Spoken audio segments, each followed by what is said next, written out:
Hello everyone. Now the next topic is counters. Counters are sequential circuits which can be used to count through a specific state sequence. They can count up, count down, or count through fixed sequence. Classification of counters can be done in two common ways. First is ripple counter and second is synchronous counter. In ripple counter, clock is connected to the first flip-flop on the LSB bit. जो first like हम 4 flip flop अगर use कर रहे हैं 4 bit counter के लिए, तो हमारा जो पहला LSB वाला काउंटर होगा हम सिर्फ उसी में क्लॉक अप्लाई करते हैं। नेक्स्ट स्टेज के लिए हम क्या करेंगे, जो फर्स्ट वाले का आउटपुट जनरेट होगा उसको हम नेक्स्ट की क्लॉक में अप्लाई करते हैं। इसी तरह से हम क्लॉक अप्लाई करते हैं, तो हम क्लॉक सिर्फ एक ही फ्लिप फ्लॉप में देते हैं। That's why ripple counters are also called asynchronous counters. In synchronous counters, clock is directly connected to the flip-flop clock's inputs. यहाँ पे क्या होना है, जो सिंक्रोनस काउंटर्स हैं यहाँ पे क्लॉक को हम सारे फ्लिप फ्लॉप की क्लॉक को हम एक कॉमन क्लॉक अप्लाई करते हैं साइमल्टेनियसली, तो this is called synchronous counter. In synchronous counter logic is used to implement the desired state sequencing. Counters can be classified in other ways also.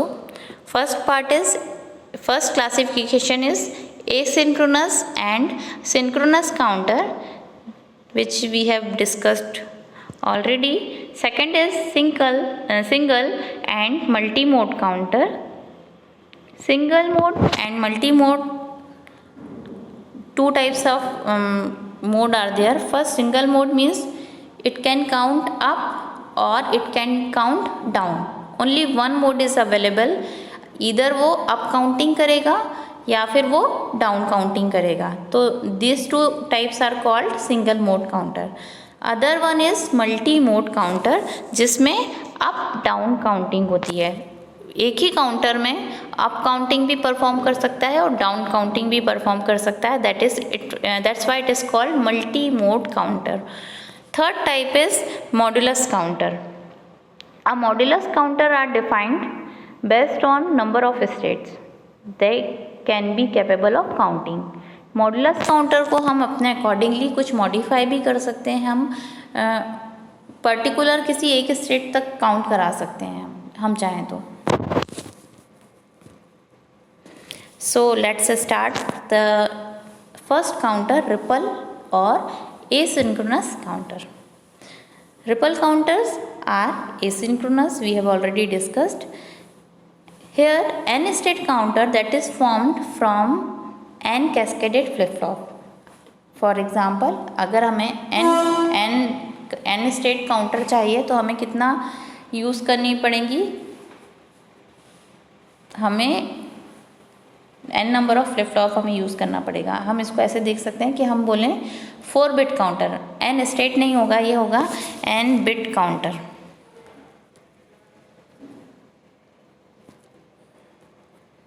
This is n bit counter. अगर हम बोल रहे हैं n bit counter हमें design करना है तो हमें क्या करना होगा, n number of flip flops को कैस्केड करना है। जैसे कि अगर हम बोलें 4 बिट काउंटर है तो हमें उसमें 4 फ्लिप फ्लॉप्स यूज़ करने होंगे। The clock input to each of the individual flip flop with the exception of the first is taken from output of the preceding one. ठीक है, तो हम फर्स्ट वाले में क्या कर रहे हैं, क्लॉक अप्लाई कर रहे हैं। फिर उसके बाद जो भी क्लॉक्स आएंगे, जो भी फ्लिप फ्लॉप्स होंगे, फॉर एग्जांपल हमने फर्स्ट में क्लॉक अप्लाई किया, फर्स्ट का जो आउटपुट होगा वो नेक्स्ट स्टेज की क्लॉक में जाएगा, नेक्स्ट स्टेज का जो आउटपुट होगा वो उसके भी नेक्स्ट स्टेज पे जो फ्लिप फ्लॉप है उसकी क्लॉक में अप्लाई होगा। So the count thus ripples along the counter's length due to propagation delay which is associated with each stage of counting. तो थोड़ा सा स्लो भी होता है। Here is the logic diagram and waveform of 4-bit up ripple counter. This is 4-bit counter and it is a ripple type counter. 4-bit counter है इसलिए हमने 4 number of flip flops यहाँ पे यूज़ किए हुए हैं। यहाँ हम डायग्राम से देख सकते हैं कि हमने 4 फ्लिप फ्लॉप्स यूज़ किए हैं। कौन से फ्लिप फ्लॉप हम यहाँ पे यूज़ कर रहे हैं? We are using JK flip flop.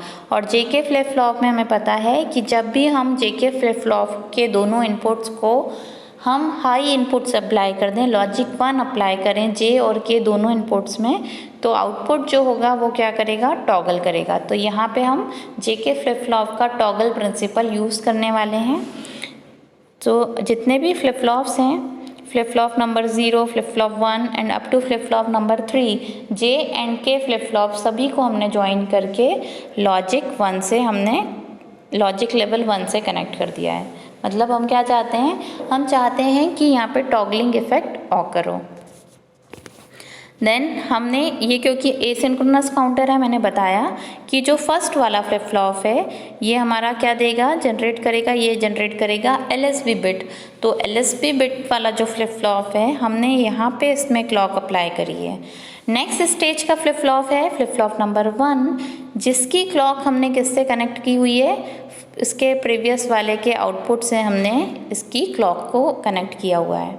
ठीक है, इसी तरह से Q1 का जो आउटपुट है, Q1 है जो, उसको हमने फ्लिप फ्लॉप नंबर 2 की क्लॉक में अप्लाई किया है। In the same way Q2 is connected with the clock of flip flop number 3।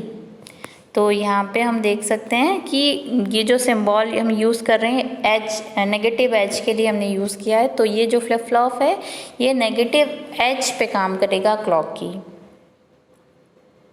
कब रिस्पॉन्ड करेगा? जब क्लॉक की नेगेटिव एज ऑकर होगी तब। तो initially all flip flops are clear in the sense all the flip flops are at 0 0 0। ठीक है, तो Q0, Q1, Q2, Q3 की जो भी वैल्यू होगी इस टाइम पे क्या होगी? 0 0 0। तो यहाँ पे हम देख सकते हैं ये भी 0 है, ये भी 0 है, ये भी 0 है, ये भी 0 है। ठीक है, ये हमारी क्लॉक है।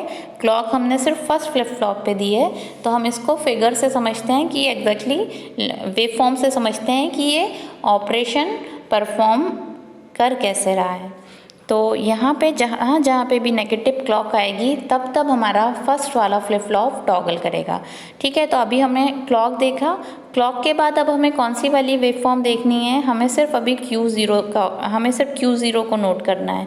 ठीक है, तो जब हमारे पास Q0 पे हमने J0 और K0 को हमने लॉजिक 1 में अप्लाई करके रखा है, इसके दोनों इनपुट को हाई करके रखा है, मतलब ये टॉगल करेगा। टॉगल कब करेगा? जब दोनों इनपुट हाई हों और साथ में क्लॉक का नेगेटिव एज भी ऑकर हो। ठीक है, तो यहाँ पे क्लॉक का नेगेटिव एज दिख रहा है आप लोगों को।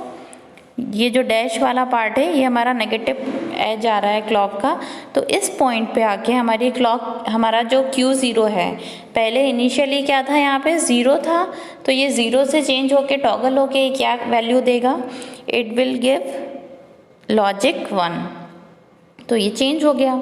अब अगेन जब सेकेंड क्लॉक आएगी, सेकेंड क्लॉक आने पर भी क्या होगा? जैसे ही इसको नेगेटिव क्लॉक मिलेगा, नेगेटिव क्लॉक मिलने पे ये 1 से अगेन क्या हो जाएगा? 0 हो जाएगा।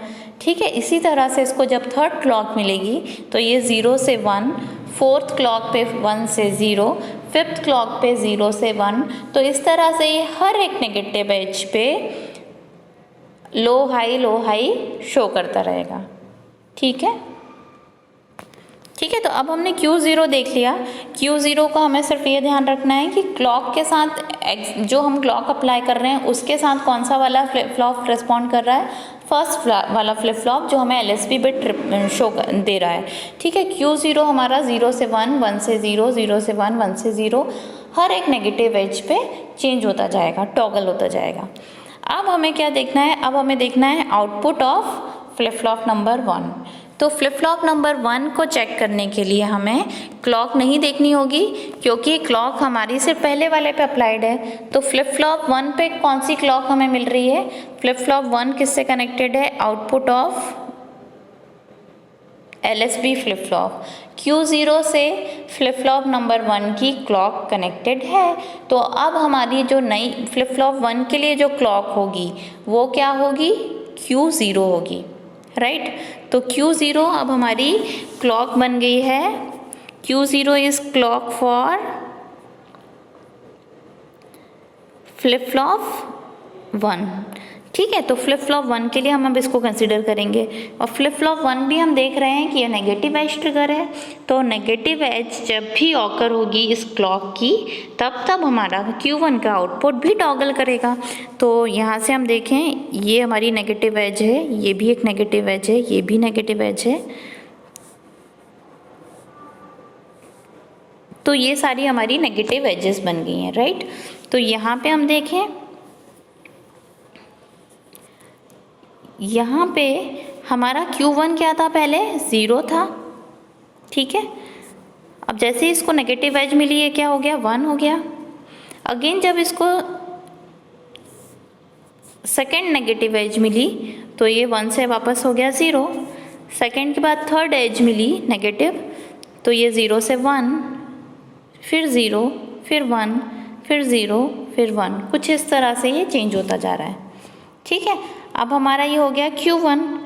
अब जैसे Q0 क्लॉक था फ्लिप फ्लॉप नंबर 1 के लिए, उसी तरह से Q1 is clock for the flip flop number 2, ठीक है। तो फ्लिप फ्लॉप 2 जो है उसका क्लॉक कनेक्टेड है Q1 के साथ।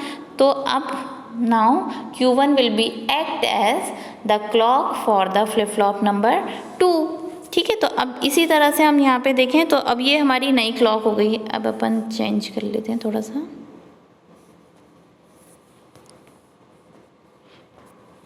अब हमें Q2 को चेक करना है। Q2 के लिए क्लॉक क्या हो गई है? मेरी Q1 हो गई है, ठीक है। अब मेरी क्लॉक है Q1, तो अब हमें यहाँ पे नेगेटिव एज देखना है।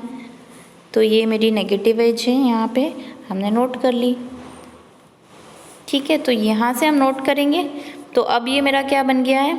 ये अभी इनिशियली 0 पे था, तो ये कब तक 0 पे रहेगा? जब तक इसको नेगेटिव एज ना मिल जाए। अब ये देखिए डैश वाला पार्ट आया है यहाँ पे, ये नेगेटिव एज मिली तो इसने अपनी वैल्यू को 1 कर दिया।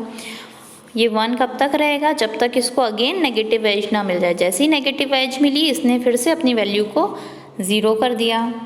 अब फिर से ये 0 कब तक कंटिन्यू करेगा? अगेन इसको नेगेटिव एज मिलेगी तब तक, ठीक है। नेगेटिव क्लॉक एज मिली तो फिर से इसने 0 से 1 कर दिया। तो इस तरह से ये सारे फ्लिप फ्लॉप्स यहाँ पे काम कर रहे हैं।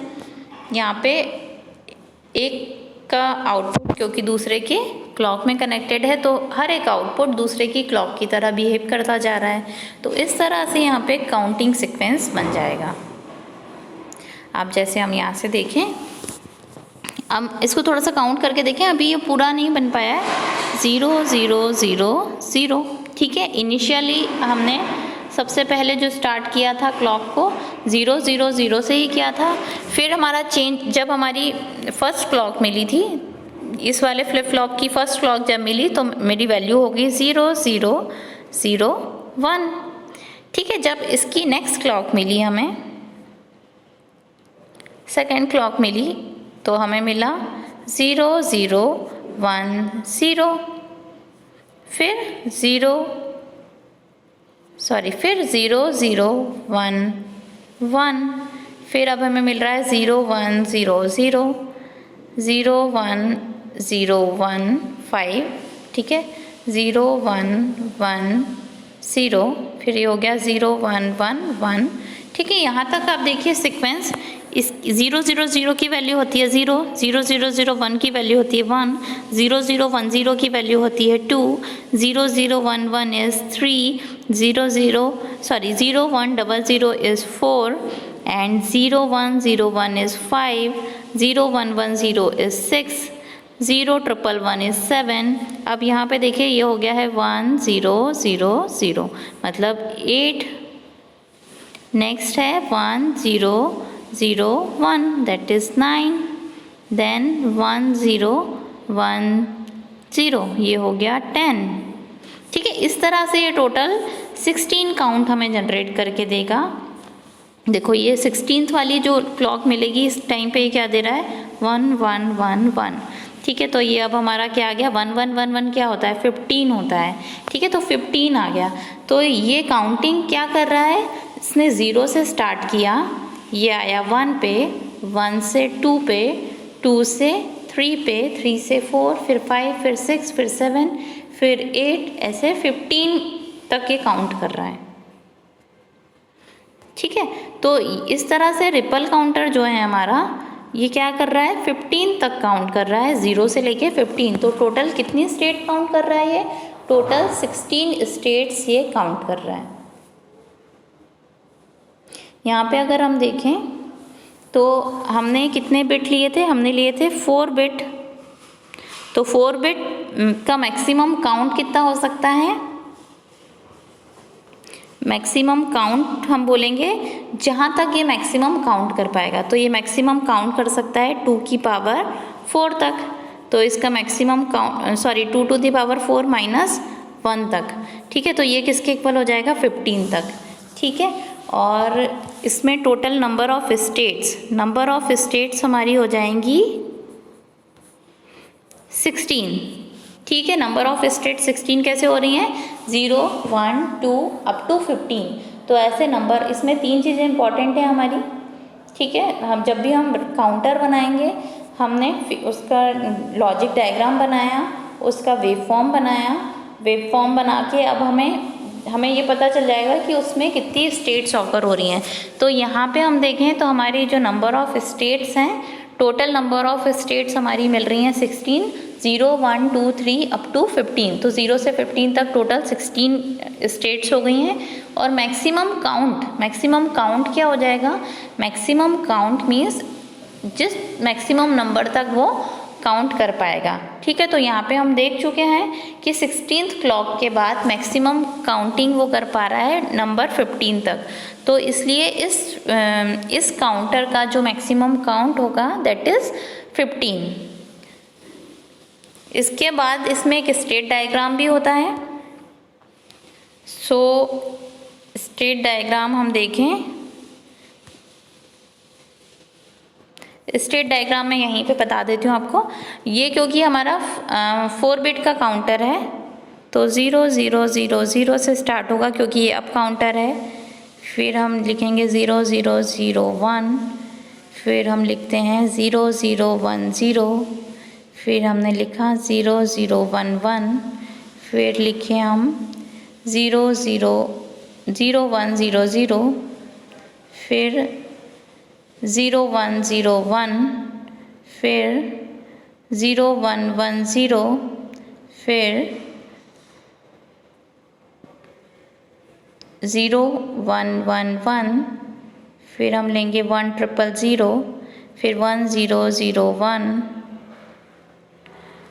फिर हमने लिया 1 0 1 0, फिर 1 0 1 1, फिर लिखेंगे हम 1 0 1 1 0 0। ठीक है, तो इस तरह से हम यहाँ पे एक पूरा सीक्वेंस बनाते हैं, एक रिंग टाइप की बन जाती है। जैसे हमने हम उसका पूरा बाइनरी ना लेके ऐसे भी लिख सकते हैं, 0 1 2 3 4, फिर 5, फिर 6, फिर 7 8 9 10 11 12 13 14 और 15। तो ये 15 के बाद वापस से कहाँ काउंटिंग स्टार्ट करेगा, 0 पे करेगा। तो इस तरह के डायग्राम को हम बोलेंगे स्टेट डायग्राम। ठीक है, तो हम यहाँ पे ऐसे एरो से कनेक्ट करते जाएंगे और ये एरो वापस से कनेक्ट करके, क्योंकि ये 15 तक मैक्सिमम काउंट था, तो 15 के बाद अगेन कहाँ पे काउंटिंग स्टार्ट हो जाएगी, हमारी 0 से काउंटिंग स्टार्ट हो जाएगी। ठीक है, तो 15 जैसे ही इसका मैक्सिमम काउंट इसको 15 मिला, उसके बाद ये स्टॉप होके वापस से रीसेट कंडीशन में आ जाएगा, क्लियर कंडीशन में आ जाएगा। So it's all about ripple counter.